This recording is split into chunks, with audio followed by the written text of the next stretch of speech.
Причината заради која што сакам да ја дадам оваа изјава е со цел давање на поддршка на иницијативата Учебници и настава мора да има.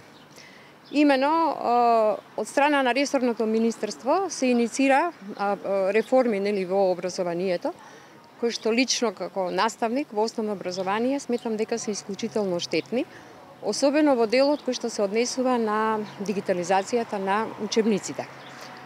Ценам дека оваа реформа нема да ги подобри состојбите во образованието, туку напротив, истите дополнително ќе ги влоши.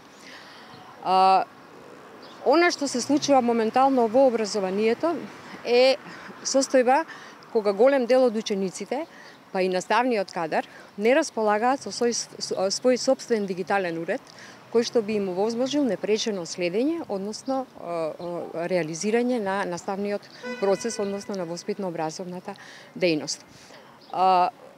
Она што е особено важно да се истакне, исто така, дека ние како наставници немаме ништо против за воведување на дигитални содржини во наставата. Ние и до сега тоа сме го правеле, сме применувале дигитални содржини, и тоа исклучително успешно и сме наидувале на вистина позитивни резултати од страна на учениците.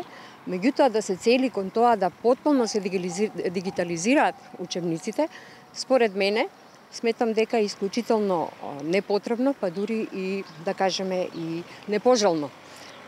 Исто така треба да наведеме дека нашите искуства од онлайн наставата, ова е веќе втора учебна година, која што ја завршуваме онлайн, не се многу позитивни, односно резултатите од онлайн наставата можам да кажам дека се дури и поразителни. Затоа уште еднашка ќе повторам, онлайн настава не можеме повеќе да реализираме и цениме дека од септември безусловно наставата треба да биде со физичко присуство и печатени учебници мора да има за доброто на сите, пред се на нашите ученици, на родителите и на нас наставниците. Ви благодарам.